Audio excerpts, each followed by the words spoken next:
Hi, my name is Alex Connell and I'm from V for Life Cookery School.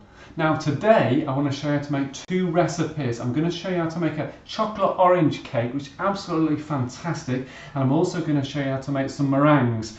Now I'm going to make the meringues at the end, so you've got to stick around to find out how to do that. And of course everything I'm going to make is vegan, so maybe there's a few techniques that you're unfamiliar with, and maybe you are, but hopefully you'll learn a little bit throughout this half an hour or so. So let's get straight and looking at our cake recipe. Now then, ingredients. Now I've got some self-raising flour. Of course I've got self-raising flour. I want a light cake, but I'm also going to add some bicarbonate of soda. Now this is just going to give it an extra bit of a lift, so it's a little bit lighter. Now it's also got some ground almonds in there, and that's particularly why it's important to have that extra bit of bicarb in there, just to get that bit of rise in there. Now the almonds add a bit of flavour, but they also add some texture, turning it from a sponge cake into something slightly different. Okay, but it's also going to add some protein into the cake as well,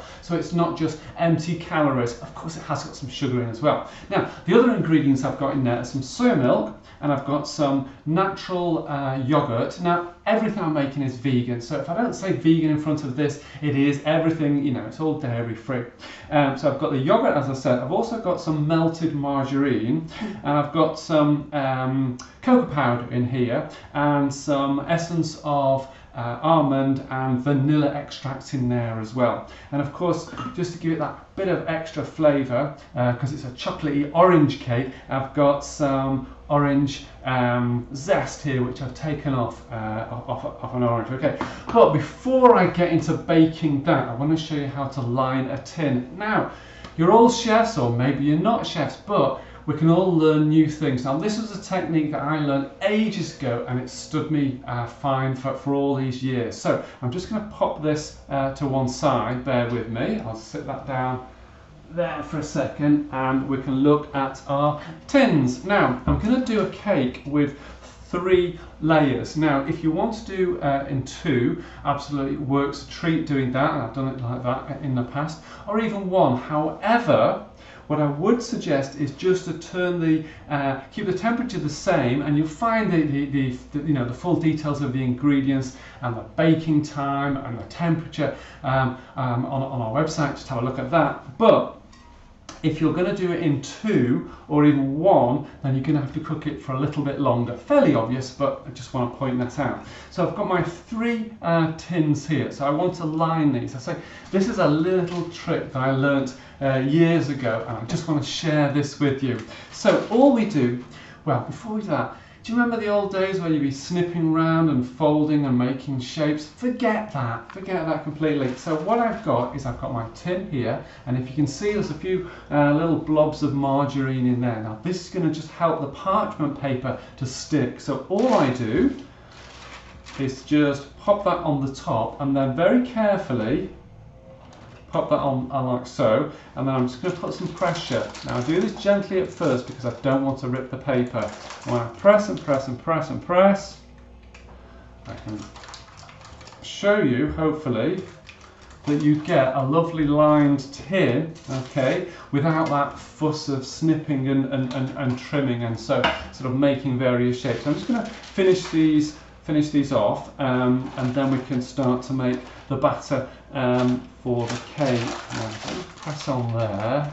Now it is important to get everything measured out and ready beforehand, because we've got the self-raising flour, and we've also got the bicarbonate of soda. So if we mix our ingredients, our wet ingredients, with our dry ingredients, and then let it stand and do all this afterwards, then the effervescent quality of those ingredients is going to come up like that, and then it's going to come down again, so we won't get a light cake. So get everything ready before you start, and then you can bake your cake. So let's just finish this last one off, and then we can start to make the rest of the cake. There we go. So we've got 3 lined tins ready for the cake. Now, what I need over here is a little sieve for getting a bit of extra air in there. So I'm going to start off with my self-raising flour. Now this is obviously, you can see this is a white self-raising flour. If you want to add some brown self-raising flour, then absolutely it works a treat, because this cake is not the lightest of sponges, so having that extra bit of bran in there is absolutely fine with this. It won't make such a big difference, but I'm going to pop this in like that, and then I'm going to put in my cocoa powder as well. So in we go with that. Now when you're choosing your ingredients, you're making a vegan cake, do have a close look at what the ingredients are going in, because there's sometimes some hidden ingredients in there. So with the chocolates that you use, there's loads of vegan chocolate out there these days. It's really really easy to get, but just double check that there's no beeswax in there. You know, just have a quick look on the label. You'll see a little symbol, or you can reference it to just check if you're not sure of whatever ingredient is. But do check if you're catering for someone that is vegan. It's very important to them to make sure that you get it right, and then you can label it, and then they can enjoy your work, and obviously you can enjoy your cake as well. So what we've got here is the cocoa powder and the flour. So I'm just going to take the time just to put this in there. I find it very satisfying doing this. There's something, I don't know what it is, it just, you know.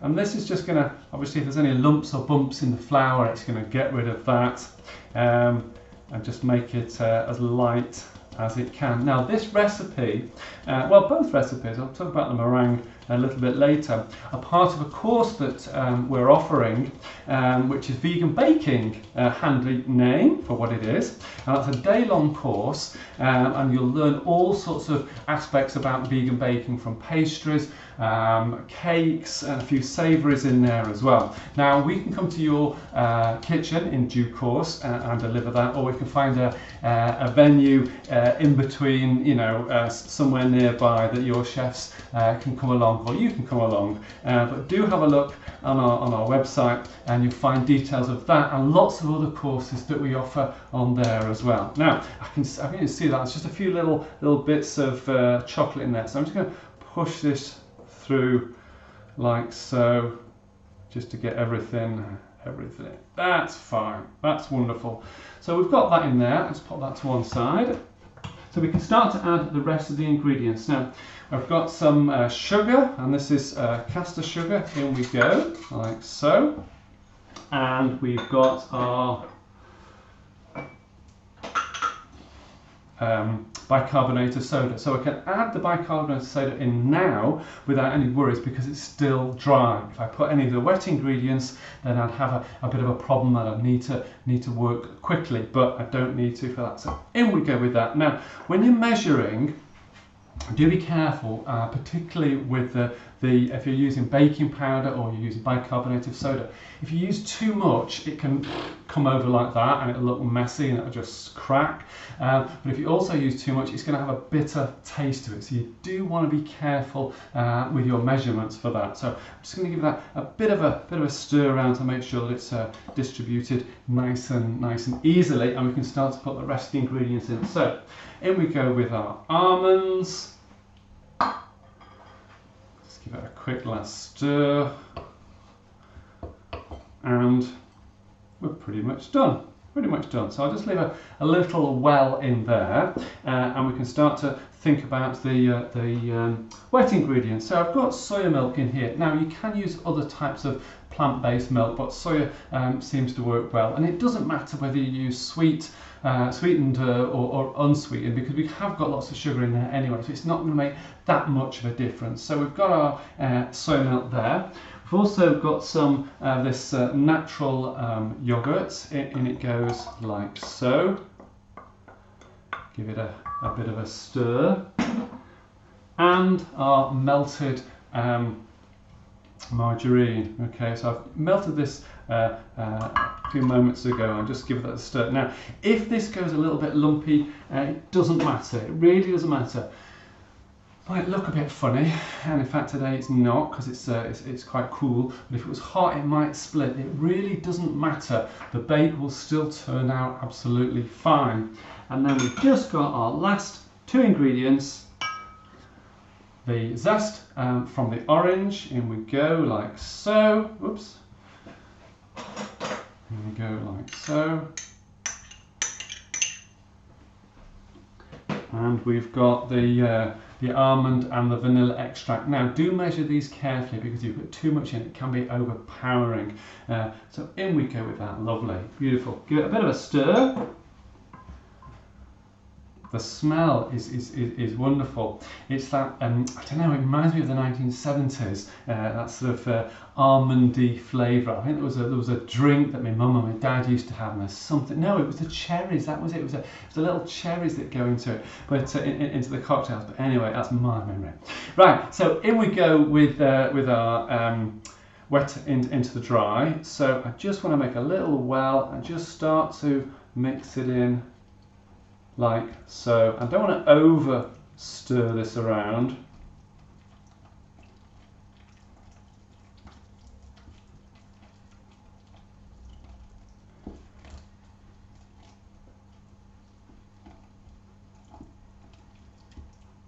And we can even concentrate in we go with that. Set that to one side. And then I just want to give this a bit of a stir until I can't see any particular lumps in here. So I just give this a stir for a moment or two. Now you could put it, have the wet and put the dry into that. It really is quite forgiving, this cake.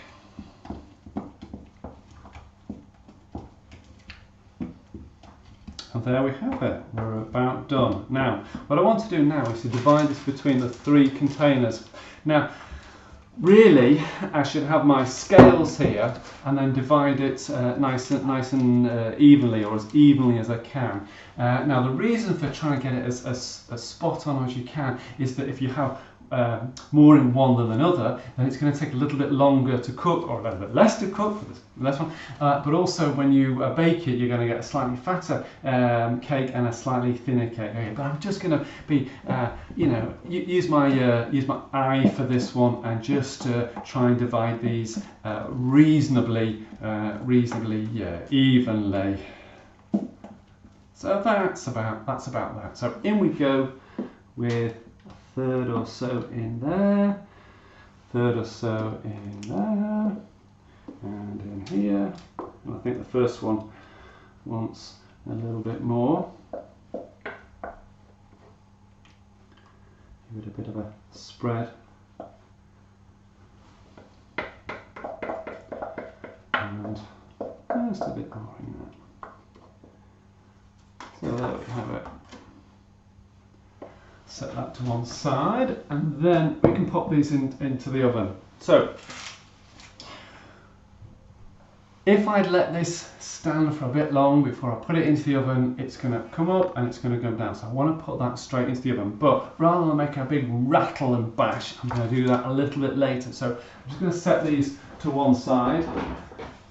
And then I want to show you how to make the filling for the cake. Now, for the filling, let's have a look, see what we've got here.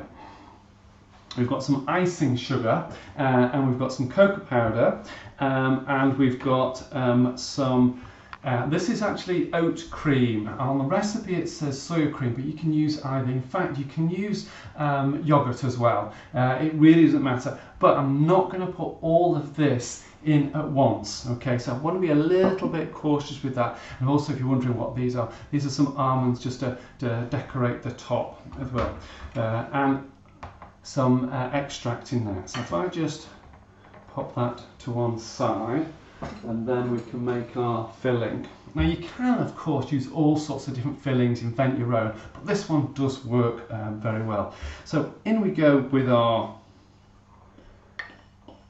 cocoa powder.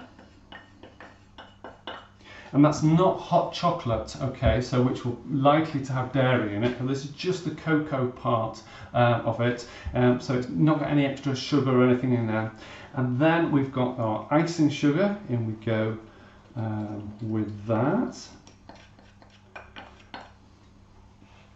And then we can add our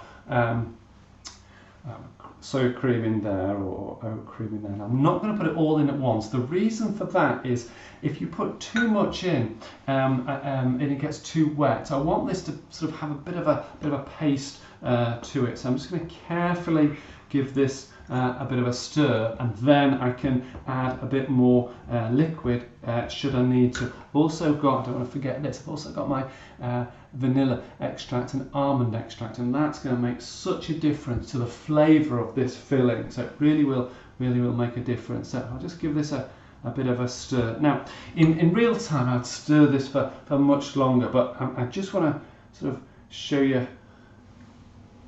roughly how it's done. And that's starting to, if you can see that now, that's starting to come together nicely. So see there's a few little flecks of icing sugar in there, but that's about right. So I'm just a bit more of a stir. And you can actually make this ahead of time and then to pop it into the fridge to use it as you need. There is no sort of no rising agent in there as well. And that will do me a treat. Now there is quite a lot of sugar in this with the icing sugar, so if you've not got such a sweet tooth, then maybe reduce that down, reduce the icing sugar down, or possibly increase the chocolate in there as well. So, but this is the sort of sweet part of the cake, so it really is kind of up to you how much you put in, but you need to have this sort of consistency at this point. It will thicken up, but as you can see, I didn't quite use all of the Oatly cream in there. So I'm just going to look to see that I get the right consistency, and that's nice, is about done. Okay. Lovely. Now then, if you're of a certain age, you remember a television programme called Blue Peter, and we used to have this catchphrase of, and I've done one earlier. So, as if by magic, I have made one earlier. So, the sponge cake was in for about 15 minutes, 15 to 18 minutes, thereabouts, on gas mark 4, and it's risen up beautifully, and what we end up with is something like that. Okay, so I've got my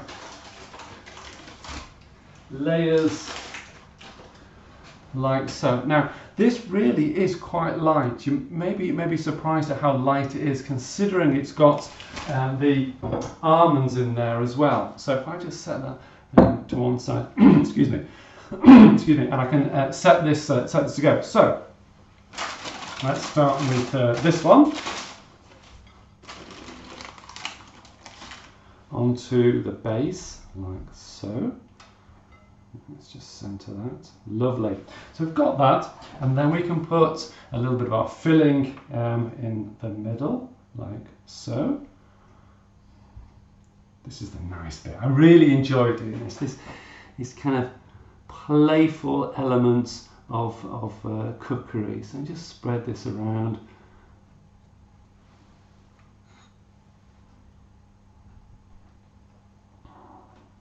Now I don't mind if the filling starts to ooze out.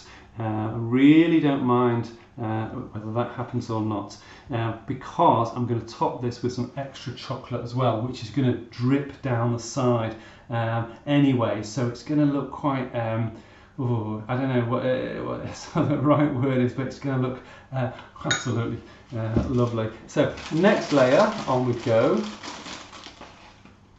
Sit that on the top like so, and then we can put some more of our filling on like so. And just carefully spread this around. Now, I did make this earlier, this sponge earlier, because if you try to put this on, this filling on while it's still hot, what will happen is it will just slide off the top. One layer will slide off from another one, so you really don't want that to happen. It's just going to slide off. So that's why I've baked it earlier, so I can just spread this around. And that's just with 2 layers, but I'm going to put another layer on top of that.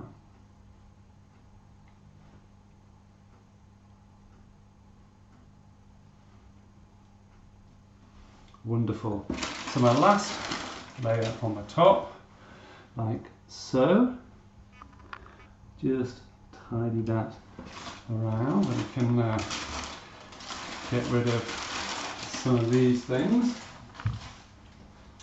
So that's looking, if I can just raise this up so you can see it, so that's looking pretty nice, pretty good, say so myself. But I've just got an extra thing to put on there, which is some melted chocolate. Now, just to give the chocolate an extra flavour, if you see that, I put some extra orange zest in here. Now, ordinarily, I would stir this up so that the flavour can sort of mix into the chocolate. But I've just put it on there so you can see that it really is there. So if I just give this a mix. Oh, this does smell very, very nice. That chocolatey flavour coming through, and the orange as well. So we're nearly done with this this cake. But I've still got that those meringues to show you as well. So if I just carefully let this go onto the top, and I really don't mind if it drips down the side. You can see that some of the filling is oozing out. There we go. I just pop that over there. And then just very carefully spread this around like so. So if your chocolate was a little runnier, then it's just gonna drip down. So it's entirely up to you whichever way you want to do it. I'm just going to leave it like so. Okay. Now, one of the aspects of garnish is to sort of give you a bit of an indication as to what's in this. So this has got almond in there. Now we could also put some, it's got orange in there, so we could put some segments of orange on there, but I'm not going to do that. All I'm going to do is to take some of these flaked almonds, which I've just toasted a little earlier, and I'm just going to flake a few of those on the top, like so. And there we have an absolutely, I hope you can see that properly, wonderful chocolate and orange cake. Okay, now I'm going to enjoy that with a cup of tea, but I just want to show you one other thing today, and that's how to make meringue. Now, if you're a chef, you may have been taught a particular way, but I want to show you a way which may be new to you, and if you've seen this before, that's great, but you may learn an extra technique. So I'm just going to set that to one side. You can just about see that, but no, let's have to put that there. So our meringue. Okay, so this is quite interesting because you can see these ingredients that I've got here. I've got a tin of chickpeas. Yes, I have ordinary chickpeas, and that's what I'm going to make the meringue with. I've also got some sugar, and I've also got some xanthan gum. Now the xanthan gum is going to add a bit of extra structure to our meringue.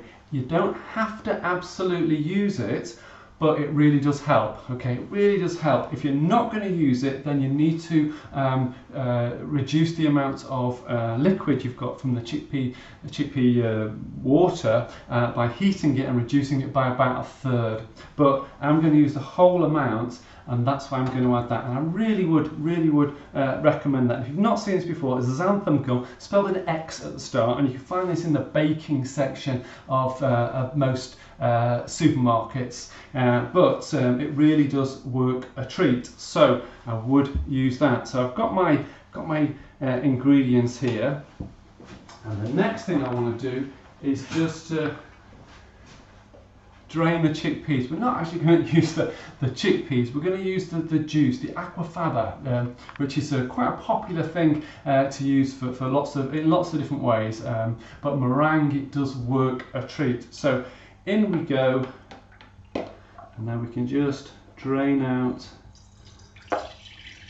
the liquid like so. Now when you're making this, the smell from the chickpea water isn't sort of like super lovely. Okay, it's not the nicest thing. How can I make this this taste nice? But when you add the sugar to that, you really won't taste it, particularly when you cook it. So what I'm going to do is I'm going to make a bit of a racket for a minute or two. I'm not going to completely whisk it because it really takes about 5 to 8 minutes thereabouts. So it's quite a long time. So, but I'm just going to get this started because I do want to show you something. So if I just stretch over here, try not to knock the cake over. So my apologies for the noise, but let's get this whisking. Okay, so I'm just whisking this away, and there's some bubbles appearing. Now, once you've got a nice sort of bubbly mixture, then you can start to add the sugar in that we've got here. Now, I'm really not going to whisk and whisk and whisk because it's making a racket. So you've got to bear with me that I've whisked this for a few minutes or so, and then we can add the sugar. So in we go with the sugar, a little bit at a time, like so. A bit more power.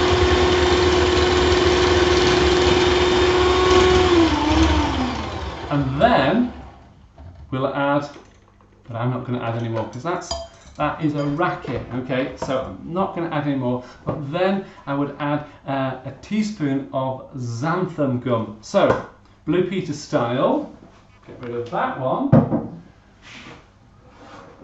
and bring this one. Okay, so what we end up with is our meringue. Okay, and that's as easy as it is. So to make little I don't know, little nests if you like, all we do is spoon a small amount onto a baking sheet that's lined like so, and then pop this into the oven on a low temperature. Now if you can get it as low as possible and do it for a couple of hours, all the better. That really does help. So on we go with that. It's so easy to overcook this, and you'll end up with it sort of brown on the top. So you try and keep them quite nice and white. Okay, so got these. These are going to go into the oven to bake for a couple of hours. Now, depending if you've got anything else going, you really need to just dedicate that oven to do its own thing with there. But what I've done is I have made some earlier.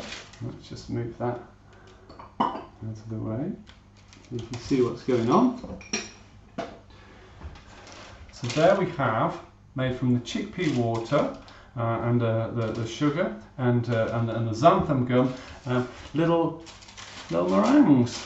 Okay, let's bring these off here. See, nice and hard, nice and crispy. So you can use that for little nests if you like. You can put these on top of cakes, desserts. You can make the Eton mess with this, and of course you can make lemon meringue pie. But the trick is put it into the oven for on a very, very low temperature, as low as you can get, and leave it a couple of hours. You know, don't rush it. Now when it comes out of the oven, they're going to be slightly soft, as cakes tend to be, and then as it starts to cool down, that's when they get crispy. So you end up with a nice crispy bake like so. So over here we have our chocolate cake. It's just sliding a bit. It's the vibration of the whisk. There we go. Mend that. And we've also got the aquafaba. Now aquafaba meringue. Now hang on to that. I hope you've enjoyed watching this. There's some other videos coming along, little presentations from the rest of the chefs. But for the time being, thank you for your attention. Do look on our website. You'll find information about other courses that we offer beyond the vegan baking course. Well, I've got my work cut out this afternoon to enjoy some of this with a nice cup of tea. And until next time, enjoy the rest of the show. Take care. Bye-bye.